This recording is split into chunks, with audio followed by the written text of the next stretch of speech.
I came back here where I started because I will shoot my final Netflix special tonight.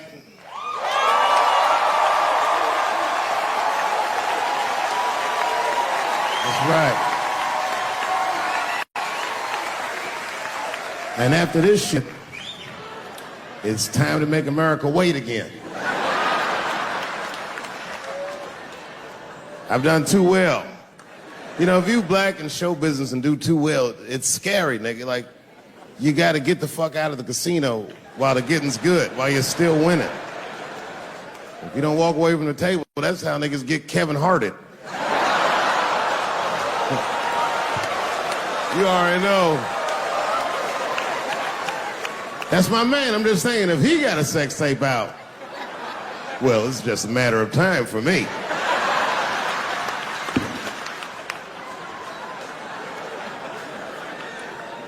But you know why I be thinking sometimes I want to stop doing comedy? And you know, I don't want to sound like a braggart saying this, but the real reason I want to stop is because I'm too goddamn good at it.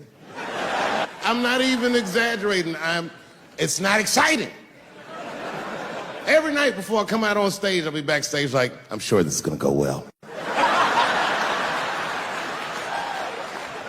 And it always does. I'm so good at writing jokes, and this is not even an exaggeration. I actually write jokes backwards.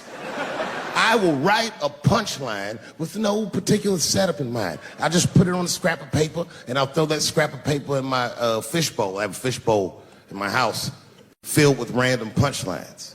And every once in a while, I'll shake the bowl, and I'll dig in there and just pull one out and see if I can make that shit work. And I picked one for this special. It's not an easy punchline to pull off. Are you ready? Yeah. Here it goes. The punchline is, so I kicked her in the pussy.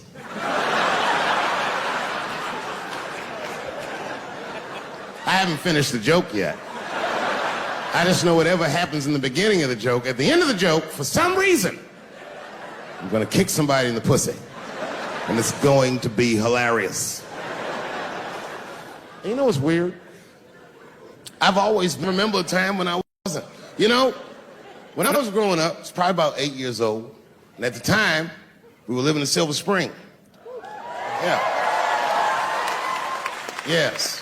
Common misconception about me in D.C., a lot of people think I'm from the hood. That's not true. But I never bothered to correct anybody because I wanted the streets to embrace me. As a matter of fact, I kept it up as a ruse. Like sometimes I'll hang out with rappers like Nas and them, and these motherfuckers will start talking about the projects. Yo, it was wild in the PJs, yo. And I'll be like, word, nigga, word. But I don't know. I have no idea.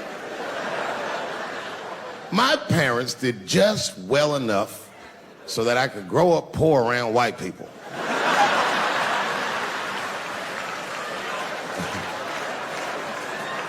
And to be honest, when Nas and them talk about the projects, nigga, I used to get jealous because it sounded fun. Everybody in the projects was poor, and that's fair. But if you were poor in Silver Spring, nigga, it felt like it was only happening to you. I know the pain of that first sleepover at a white friend's house. And you come back home on Sunday and just look at your parents like, y'all need to step your game up. Everything in Timmy's house works.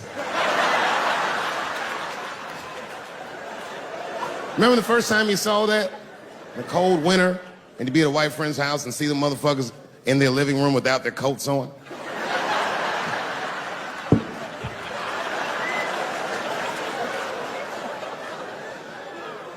Timmy was one of my first white friends, like, in my life, man. He's a good dude, too. He moved to Silver Spring from Utah, of all places. I guess his family was affiliated with that Mormon church they got down there, and me and him used to hang out.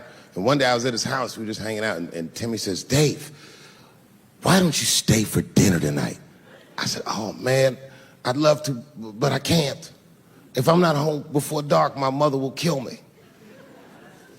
That was a lie. My mother had several jobs. I hadn't seen her in like 3 or 4 days.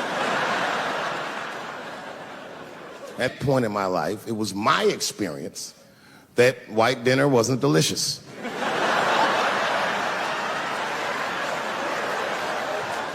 I'd rather go home and fry some bologna or some shit like that.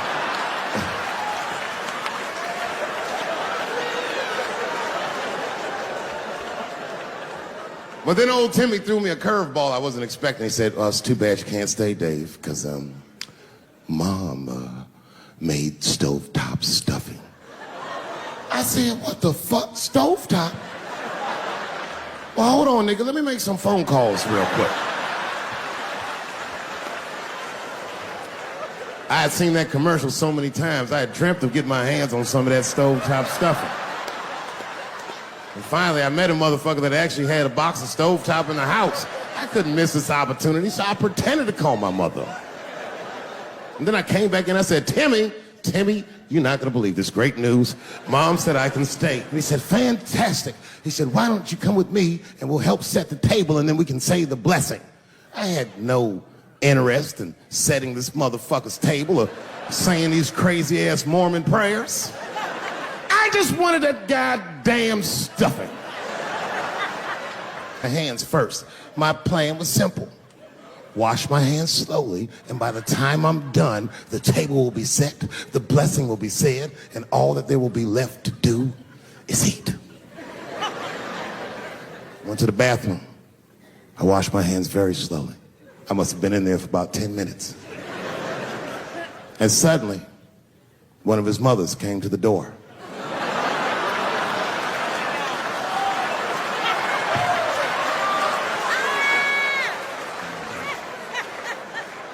She was like, hi, David, right? I said, yes, ma'am. She said, Timmy tells me that you're planning on staying for dinner. I said, I hope that's not a problem, ma'am. She says, no, it's no problem. In fact, we'd love to have you. It's just that we weren't expecting company. And I'm afraid there's not enough stovetop stuffing for everybody. So I kicked her in the pussy. Bam! Ladies and gentlemen, I told you I'm dope, nigga. I told you what I was gonna say and you still didn't see it coming. And that's why I make the big bucks.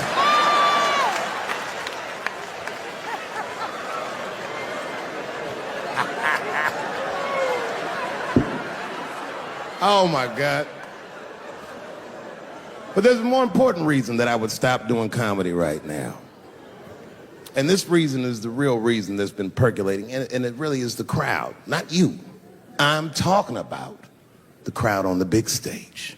It's too hard to entertain a country whose ears are so brittle. Motherfuckers are so sensitive, the whole country is turned into bitch-ass niggas.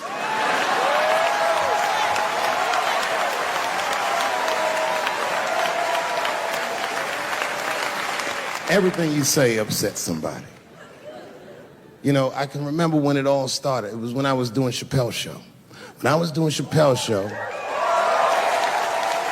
I used to do the show, and then on the weekends I do like concerts and shit like that. So I'm doing a concert, and there was a couple in the front row, beautiful couple. The wife was obviously Asian. You could see it in her face.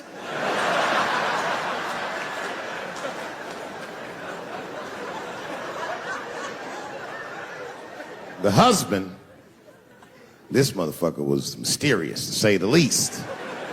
Couldn't quite pinpoint where he was from. Caramel-colored fella, very nice hair, but he could have been from anywhere. Bangladesh, Mexico. I can't guess with a nigga like this.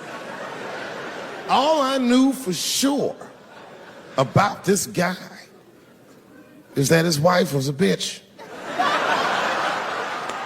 I could see that in her face, too. No, he was laughing and having a good time, and she was scowling at me at a goddamn comedy show. I couldn't figure it out. And then I realized at some point that she was pregnant And I was smoking on stage. I said, oh my God, that's probably why she's mad. So I started to put my cigarette out, but then she hit me with one of them fake non-smoker calls. So I just kept smoking. I thought to myself, bitch, that babe will be fine, relax. And I tried to break the tension. I just asked her, that's all I said. I go, hey, where are you guys from anyway? And I could tell that she was on to me. She goes, very condescendingly, she says, I'm from California. If you're asking my ethnicity, I am Chinese. He was like, I'm Mexican, bro. I said, well, I'm sorry if I offended you by asking, but you're a very beautiful couple. And miss, there's no question that you're going to give birth to the hardest working baby this world has ever seen.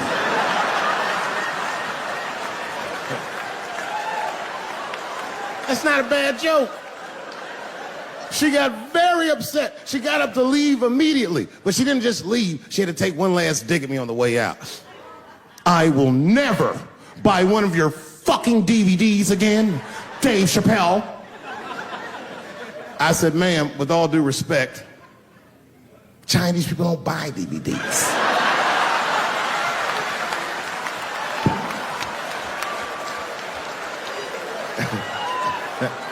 And the crowd went crazy. We were all laughing, having a good time. I didn't even think anything of it. And then just 3 days later, this lady sends a fucking letter to my promoter telling him not to book me for shows anymore because I was, quote, racist, and I'm quoting her, insensitive to the nature of my interracial marriage. I was like, oh, word, bitch, I was.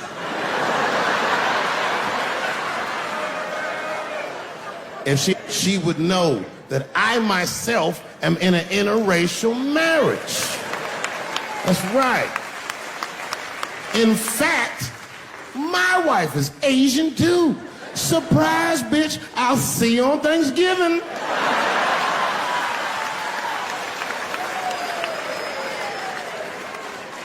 But my wife's not Chinese. She's Filipino. That's right, that's right. And our kids are Puerto Rican somehow, so there you go.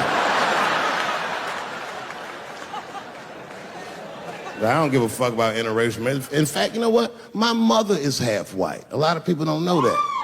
Well, all right, you were a little too excited, but okay. A lot of people don't believe me when I say that, but it's true. You can't tell looking at me, but if I grew my hair out, you would think you was at a fucking Cat Williams concert. My shit is beautiful. But motherfuckers are just taking it too far. I don't know why or how everybody got this goddamn sensitive. You know who hates me the most? The transgender community. Yo, yeah, these motherfuckers. I mean, I didn't realize how bad it was. These motherfuckers are really mad about that last Netflix special.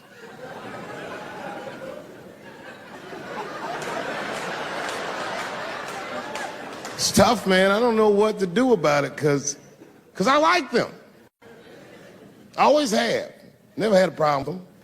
You know, just fucking around.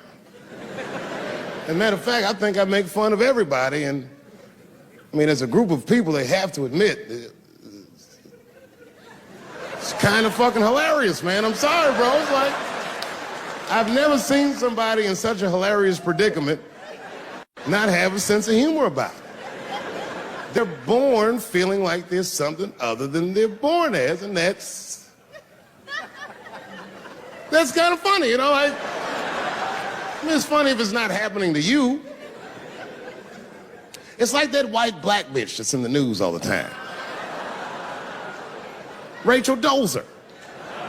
She's a white woman, but then she dressed up like a nigga and shot her way up to the very top of blackness. And I always wanted to meet her just so I could understand. I just wanted to like have dinner with her so I could just look in her eyes and call her a nigger to her face. The fuck is that bitch talking about? I identify black. That is trans talk, lady. Stop biting. Stop biting. It's a big difference between her and a trans. The difference between her and a trans is I believe transgenders. I don't understand them either, but I know they mean what they say. Them niggas cut their dicks off. That's all the proof I need. I've never seen somebody just throw their dick away. Don't need it.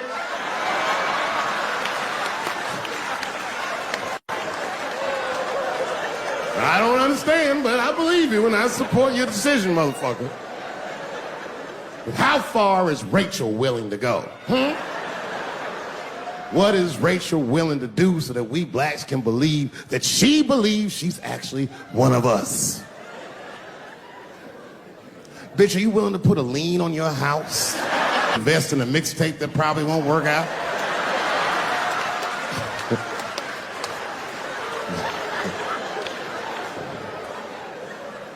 She didn't even change her name. Didn't even change her name. Her name is Rachel. I can't believe in that name. If you want my support, you're gonna have to change your name to the blackest shit I've ever heard. Bitch, you're gonna have to change your name to Draymond Green. I don't know a blacker name than that. That shit is black on paper.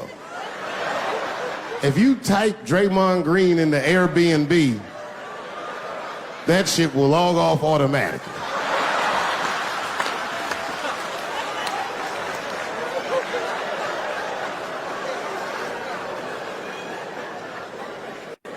You know, people get mad, bro. People get mad about everything I say. I was doing a show. I was in Portland, Oregon. And I was checked in a hotel under the name Charles Edward Cheese.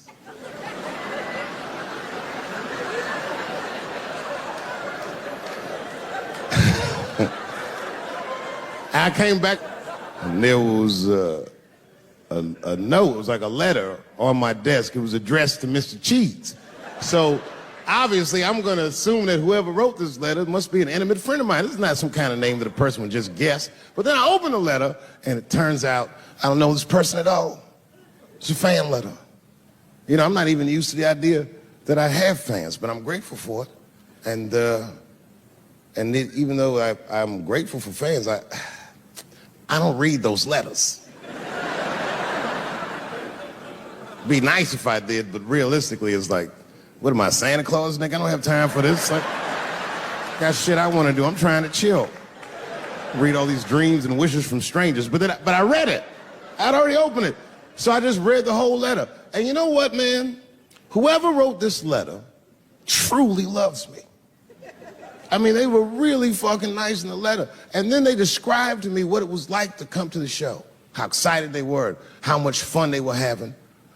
And then they said that when I got to my jokes about transgenders, that they were, quote, devastated. Because it turns out that whoever wrote the letter was transgender. Now, I'm going to be real for a second. You got to understand, I never feel bad about anything I say up here.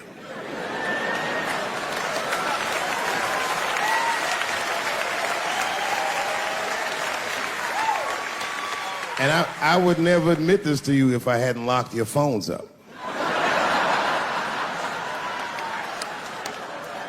But it was the weirdest thing. Like, when I read this letter, the shit made me feel bad. I didn't feel bad about what I said, you understand? I felt bad that I made somebody else feel bad. To be honest, I don't even know what I said that upset that person. I have so many transgender jokes.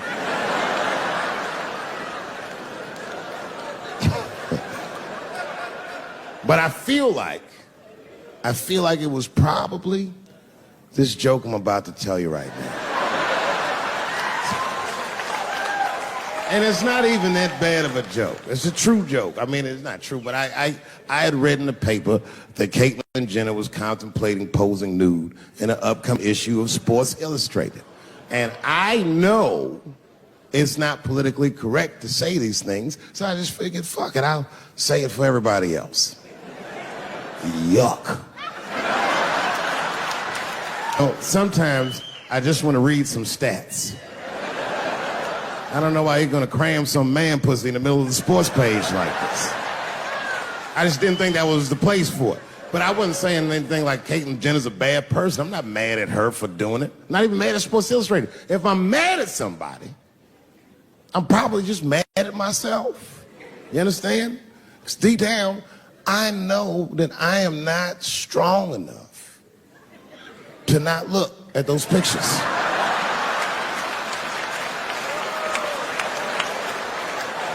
And I don't think I'm ready to see what she's trying to show me. So Caitlyn, goddamn it, if you go through with this thing, bitch, you better go hard or go home. I want you to go all the way. Hustler style. Do you know what hustler style means, miss?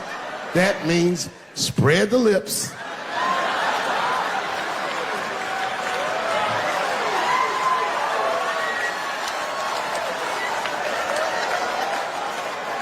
I hope she spreads her lips and there's an itty bitty dick inside. Ah! The show is behind the curtains.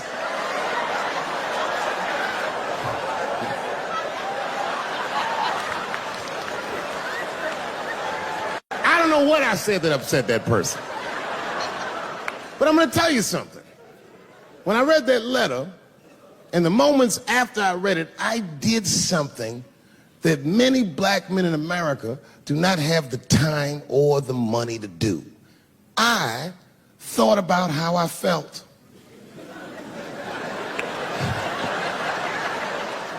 I asked myself a very basic question that I don't think I ever directly contemplated. I said, man, Dave, if you're writing all these jokes, do you have a problem with transgender people? And the answer is absolutely not. The fuck do you guys think I am? I don't understand all the choices that people make. But I do understand that life is hard and that those types of choices do not disqualify you from a life with dignity and happiness and safety in it.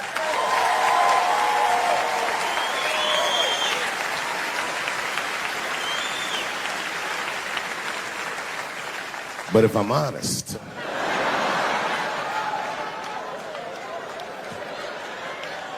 my problem has never been with transgender people.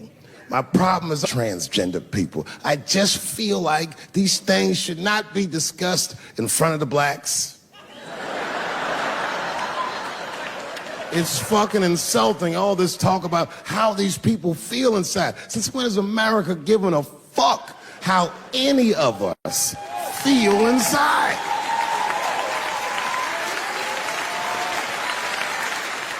And I cannot shake this awful suspicion that the only reason everybody is talking about transgenders is because white men want to do it. That's right. I just said that. If it was just women that felt that way, or black dudes and Mexican dudes being like, hey, y'all, we feel like girls inside, they'd be like, shut up, nigger. No one asked you how you felt. Come on, everybody, we have strawberries to pick. It reeks of white privilege. You never asked yourself why it was easier for Bruce Jenner to change his gender than it was for Cassius Clay to change his fucking name?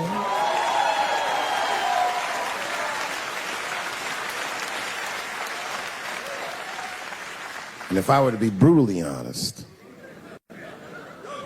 the only reason I ever been mad at the transgender community is because I was at these niggas for 6 songs straight.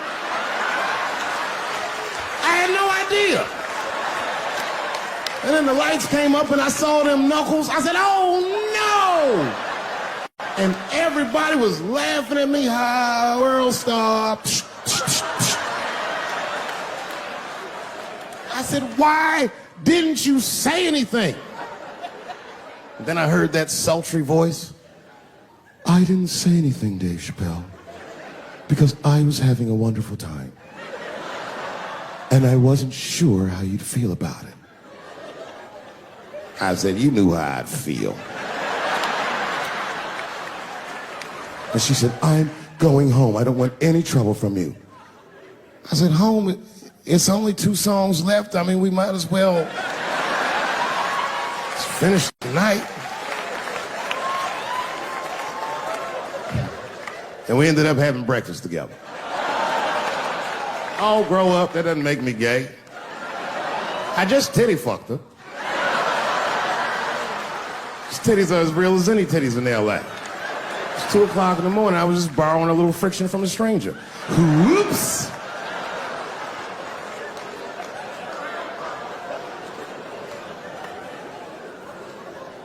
It's the madness of youth. It's the types of mistakes that a man makes when he's young. I wouldn't even know that it's necessarily a mistake. It was a wild night out. But I don't do it like that anymore. I'm old. I'm 44 now.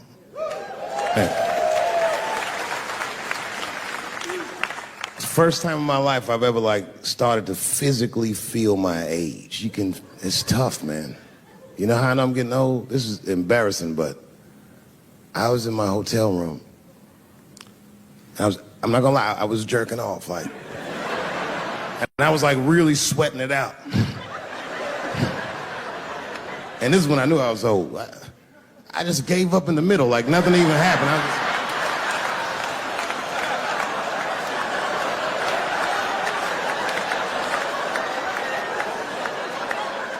I don't like looking at my dick anymore. My dick looks distinguished. It's old, an old looking dick. It's got salt and pepper hair all around it. My dick looks like Morgan Freeman in the 90s. Without the dots. My dick narrates. Dave pulled me out and started jerking me around and jerking me around.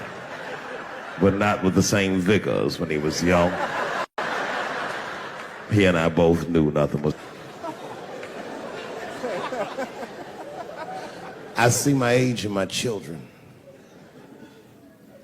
I came home from the road. This is not long ago. I've been gone for, if you can picture, I was gone for weeks and weeks.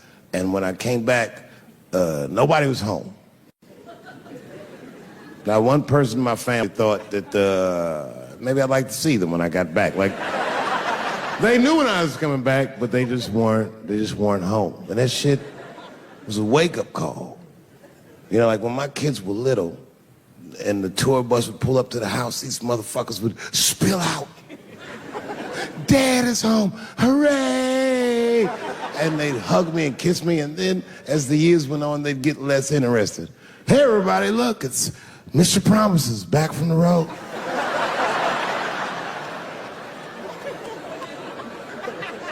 But an empty house, that's some cold shit.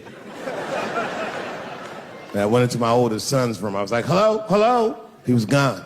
And I'd never done this to him before, but for some reason I just did it. I just looked through his shit. Just to see who this motherfucker was becoming. And I found these notebooks and I started going through them. Written as his handwriting. I didn't even know this nigga wrote poems. And then I looked through his drawers and I opened up his middle drawer. And I found this rolling paper. And I looked down at them papers like, oh, that's where that poetry's coming from.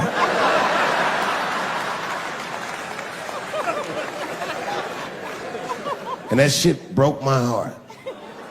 I mean, I smoked weed, but I mourned my son's innocence.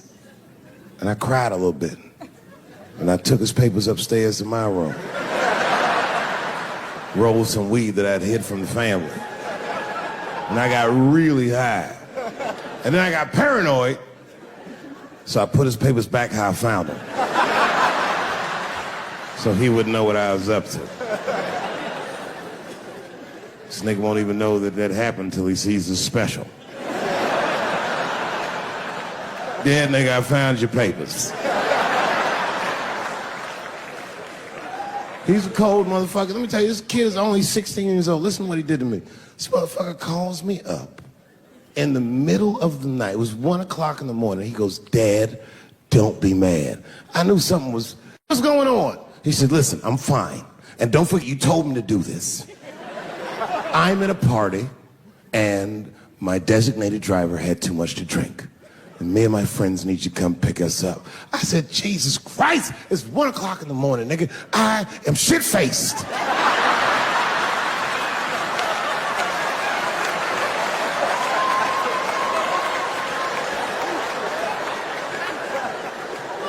But I figured, fuck it, it's better me than some kid. I might as well roll the dice and go pick my nigga up. I said, all right, I'm coming to get you. Just give me the address and I'll be right there.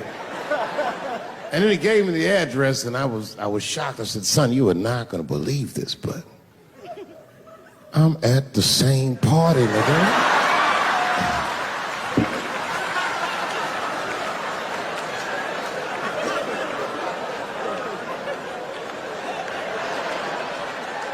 They grow up fast, don't they? Can I ask you a weird question? I don't want to make you feel uncomfortable. You don't have to answer it, and if it doesn't go well, we'll just edit it out anyway. Is it weird to be the only white people in a row?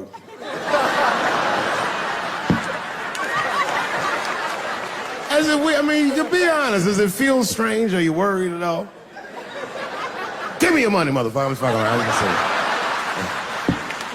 This guy got ice in his veins. He didn't even buckle. You know, like many black men my age, the first time I voted was 8 years ago.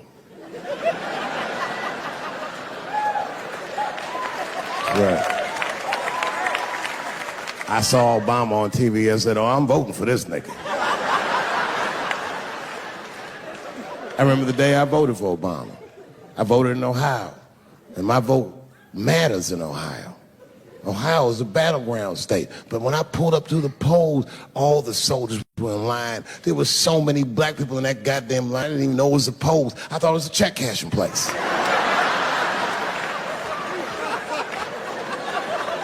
We were hugging each other, and old people were singing hymns and spirituals. Day verdict times 10 or some shit. I've never seen black people that happy. 8 years later, I'm pulling up to the polls again. This time, I'm driving a brand new Porsche because the Obama years were very good to me.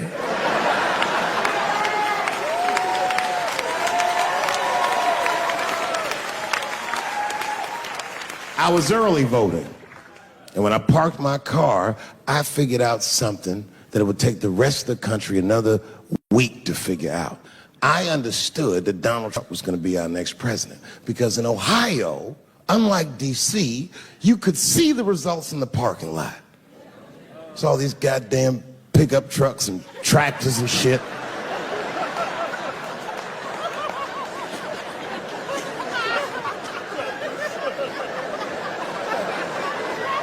And then I walked up and I saw a long, long line of dusty white people.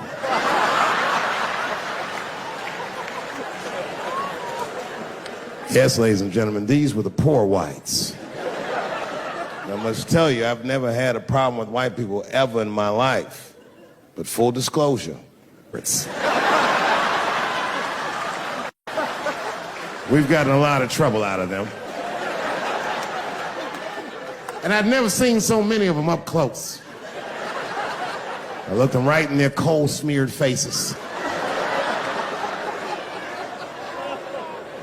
And to my surprise, you know what I didn't see? I didn't see one deplorable face in that group. I saw some angry faces and some determined faces, but they felt like decent folk. No, they did. In fact, I'm not even lying, and I didn't sound fucked up, but I felt sorry for them. I know the game now. I know that rich white people call poor white people trash. And the only reason I know that is because I made so much money last year, the rich whites told me they say it at a cocktail party.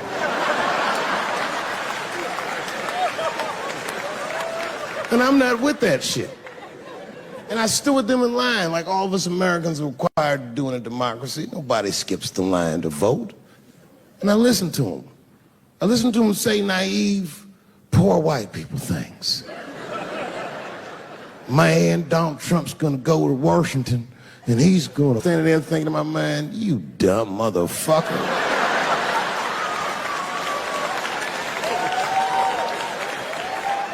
You are poor. He's fighting for me.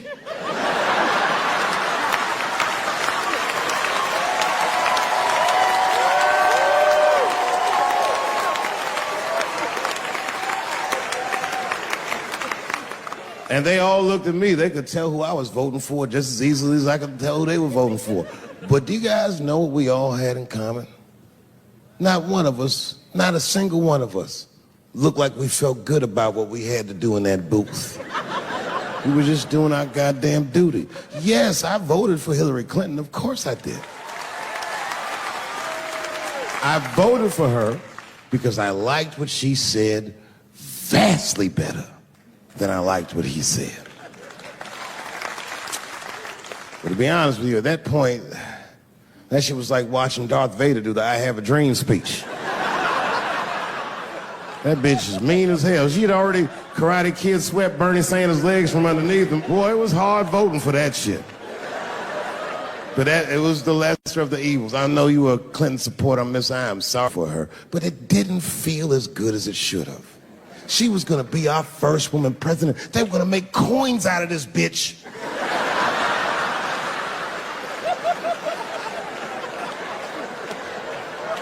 And somehow she just missed the dunk. Of course she should have beat him. Of course she should have beat him. You know what voting for her felt like? It was bittersweet. It felt like I was lucky enough to eat Halle Berry's pussy. And whilst I was doing so, she fucking farted in my face, man.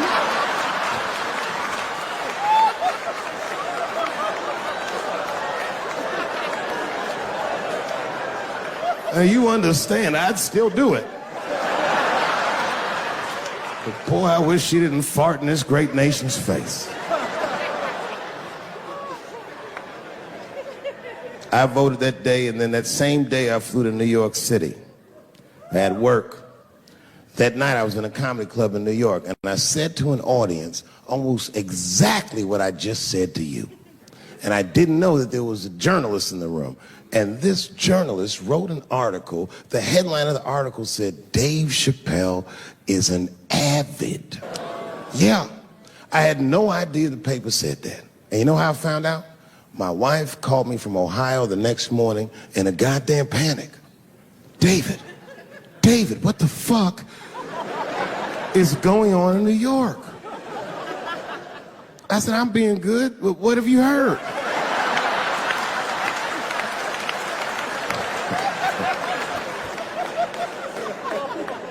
And my wife said, the paper is saying that you're a Donald Trump supporter. I was like, whew.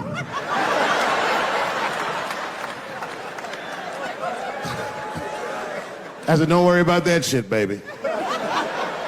Nobody in their right mind would believe that. And she said, no, David, people believe it. And then she started reading the comments to me. Oh, they were terrible. All these black people call me all kinds of Uncle Toms and shit. I should tell you, buddy, this is a very serious allegation from one black to another. I was incensed. Uncle Tom? How am I Uncle Tom, nigga? You the one that reads The Observer? Anyway, all this shit goes down around, and now Trump is the president, and I'm hosting Saturday Night Live.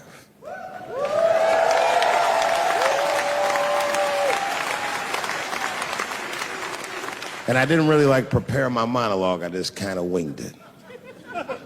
And at the end of the monologue, I don't even remember what I said. I said something like, fuck it, we're historically disenfranchised, and we're gonna give him something about we're gonna give him a chance if he gives us a chance. I don't know what I said, but whatever I said, I really wish I didn't say that shit. It was not worth the trouble. Now I walk into the barbershop and all them black people just be looking at me like, yo, Dave, what's up with your boy? Yo, nigga, yo! Not my boy.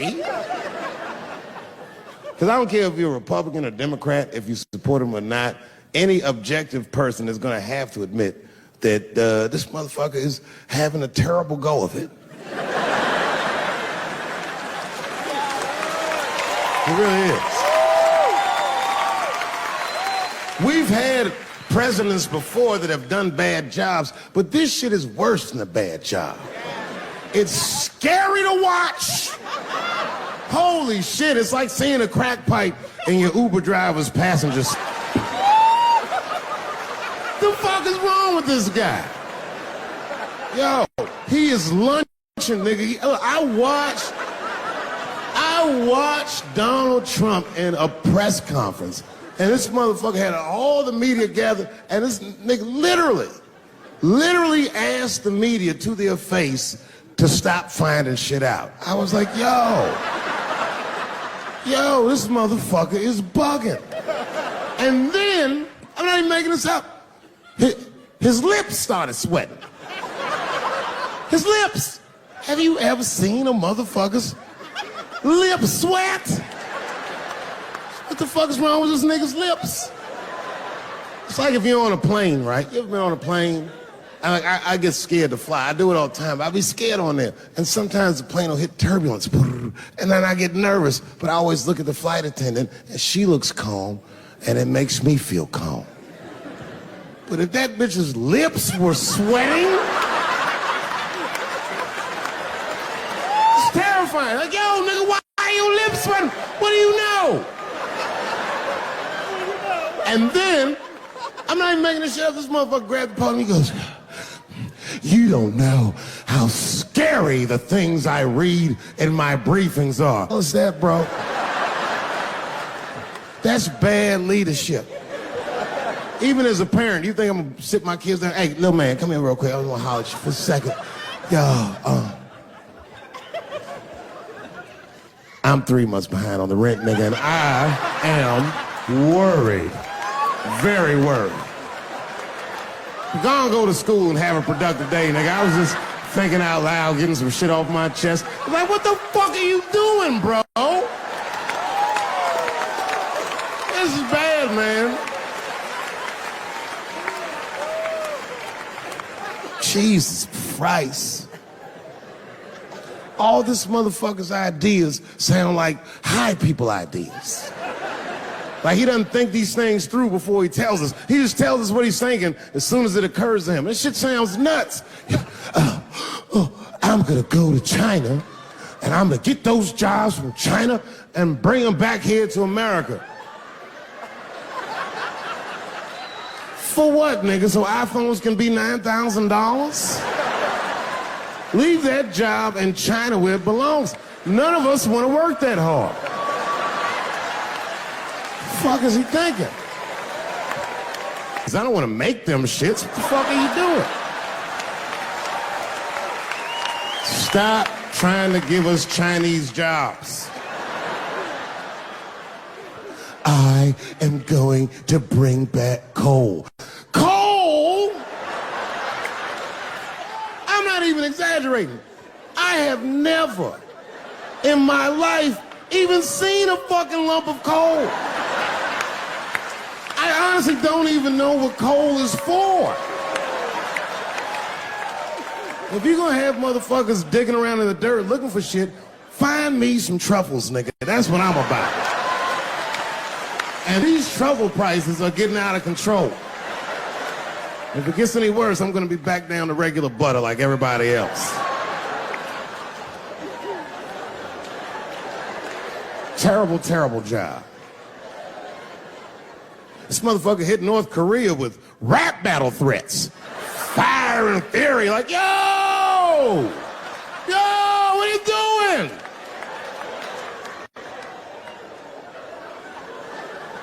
It's fucking Korea, man. Kim Jong-un is a scary motherfucker. He might be as crazy as Trump. Some scary shit. And if you one of them naive motherfuckers that thinks that a war with Korea is gonna be easy, then you don't play Call of Duty at 3 a.m. like I do. Because that's when the Koreans play.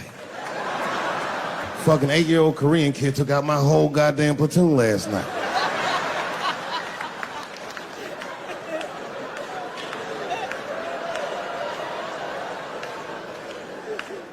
I've never seen somebody in an office so high with the most just basic fucking solutions. Like, you know, we should not let any more Muslims in the country till we can figure out what's going on. Did he just say, figure out what's going on?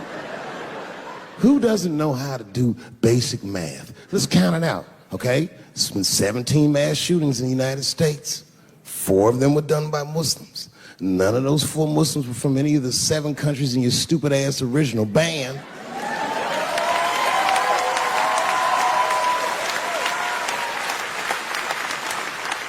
And since he brought it up, the other 13 shootings were done by the Tiki Torch whites. These are facts. And you don't see me trying to ban white people from the show to keep it's a fucking terrible idea because it's mean and it's racist. And most importantly, it would be catastrophic to my bottom line. If there were no white people here tonight, I might leave this bitch with $1,800. This man needs to realize that we all need each other. And that's why we will never, ever be able to beat China. Because everybody in America is racist, and everybody in China is Chinese. This motherfucker called it all wrong. And don't believe the media either, because as all this shit is happening, the media is trying to make us believe that the extremities amongst us are the norms. We can disagree, that's fine. And most of us are keeping a cool head about this shit. You know what I mean? Americans generally respect one another's beliefs, even if they don't share those beliefs. I know I do. I respect everybody's beliefs except Amish people. Because they are the only ones that I can say clearly their God is wrong. The speed limit is 75 miles an hour in Ohio, and 1 lane of traffic is buggy. Nigga, your God is ridiculous. All the Amish people around my way know me too. Not from television, obviously. They know me from the streets. Because when I see them horse and buggies, I'll pull the Porsche over and talk to them.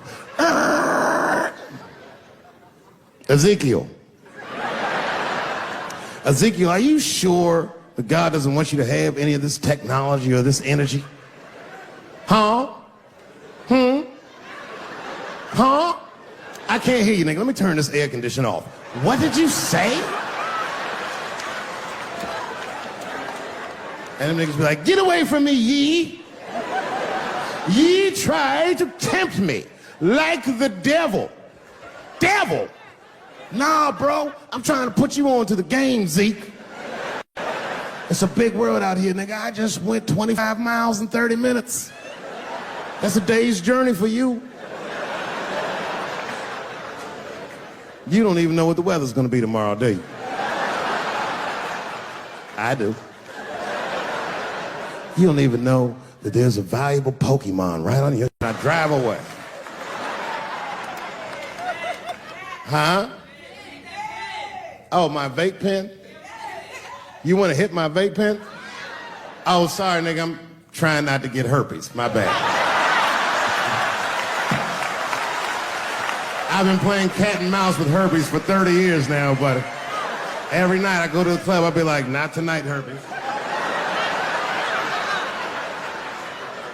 No disrespect. I'm not saying you have herpes. I'm just saying 1 out of 5 people do. So let's just all be careful around this motherfucker and make sure that we leave with the lips we came with.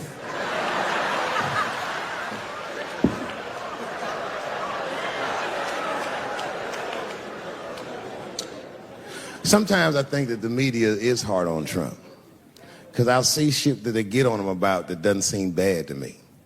Like a nigga got on Trump about not staying in the White House enough. Gives a fuck. This motherfucker was rich. Used to shit in a gold toilet.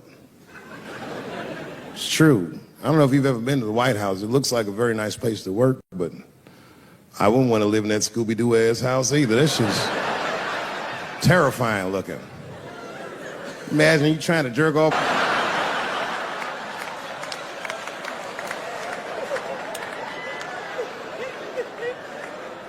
Shit, Bush didn't stay there either. He was rich too. He was like, fuck that, I'm going to my ranch in Texas. Obama was the first motherfucker to move into the White House like, this is a nice place. Look at this rug.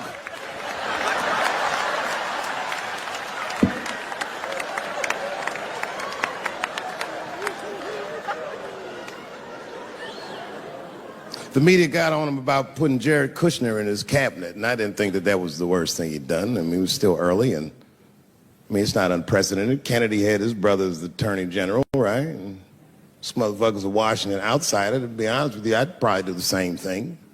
As a matter of fact, I do. You think I go to a Hollywood meeting with all them white folks by myself? I bring my nigga Mac Mittens from the streets. I don't even know his real name. Everybody just calls him Mac Mittens. But I know he's not qualified to even listen to these meetings, but this motherfucker just makes me feel good. And all the white people look at me like, Dave, do you mind asking your friend Mac Mittens to excuse us so that we can talk business? And I say, fuck that. Anything you say.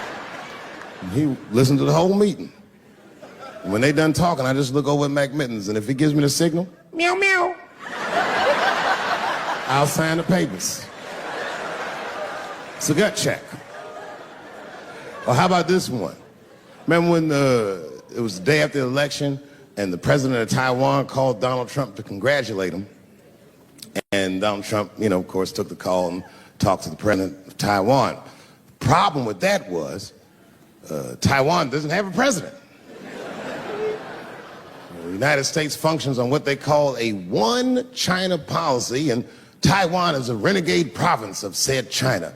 And Donald Trump didn't know that and picked up the phone and started yammering away, and the media ate his ass up. And I'm not gonna lie, I was laughing like shit. I was like, oh shit, this dumb motherfucker is in trouble. And then that night I was in bed drifting off to sleep, and then I had to admit it to myself. I was like, I didn't know that shit either.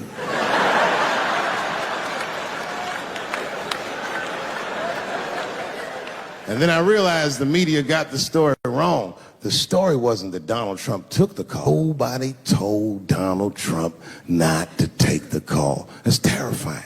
God damn, nigga, you don't have a Mac Mittens on your team? It wasn't like they were calling the White House. They were calling the switchboard at Trump Towers, and they were getting through. Anybody. Mr. President, there's a Ricky Ticky Tabby on the phone for you? Yes, put him through. Hello, Ricky Ticky. Good to talk to you. Mr. President, there's a John Jacob Jingleheimer Smith on the phone. Oh, his name is my name, too. Put him through. Hello, John Jacob. Let's talk business. How many people in this room are not originally from the United States? My round of applause. Where are you from, bro? You right there. Iraq. You're from Iraq? Ew. I was fucking around. How long have you been here in the country?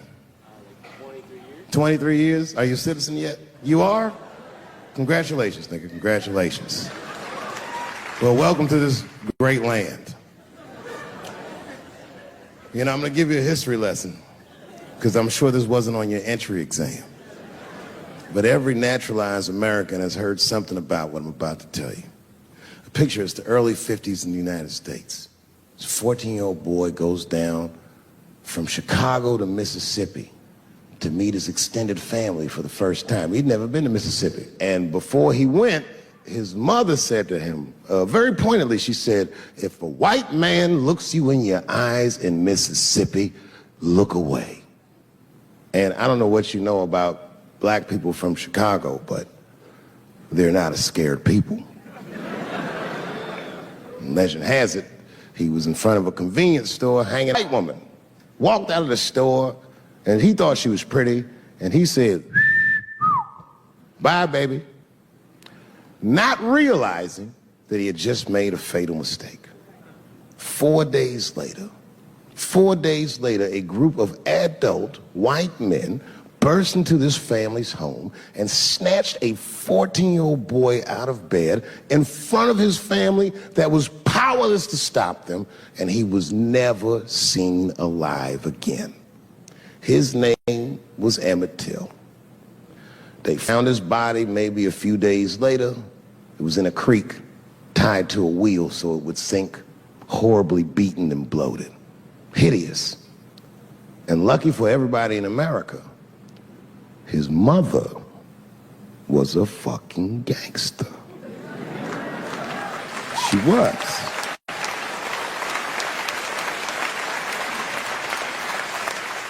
If you can imagine, in the very midst of a mother's worst nightmare, this woman had the foresight to think about everybody. She said, leave my son's casket open.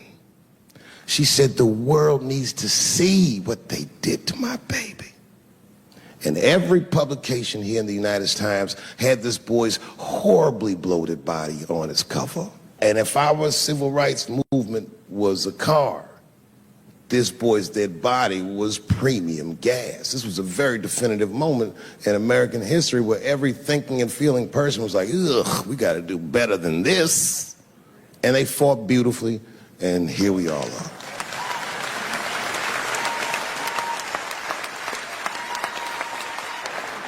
And the reason that I bring that up tonight and why it's relevant now is because less than a year ago, the woman that he allegedly whistled at admitted on her deathbed that she lied in her court testimony.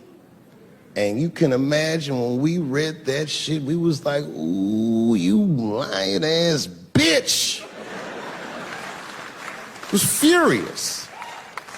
But that was my initial reaction. And initial reactions that we all learned as we get older are often wrong or more often incomplete. They call this phenomenon standing too close to an elephant. The analogy being that if you stand too close to an elephant, you can't see the elephant. All you see is its penis-like skin. And give it a better look. And on stepping back and thinking about it for a few moments, I realized that it must have been very difficult for this woman to tell a truth that heinous about herself at any point in her life, even the very end. And I was grateful that she had the courage to tell it before she left this world, because it's an important truth and we needed to know. And I said to myself, well, thank you for telling the truth, you lying ass bitch.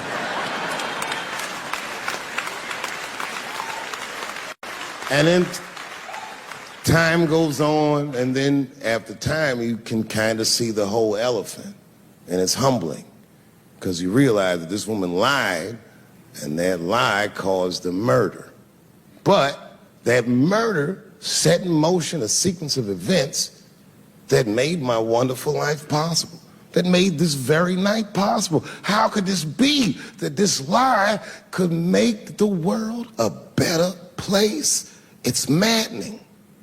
And that's how I feel about this president. I feel like this motherfucker might be the lie that saves us all. Because I have never felt more American than when, Jesus Christ, it's good. And when it happens, I can see everybody that's struggling. So if I'm on stage and I tell a joke that makes you want to beat up a transgender, then you're probably a piece of shit and don't come see me anymore. Or if you don't understand that when a football player takes a knee during the national anthem, he's actually standing up for me, then you might not want to fuck with me anymore.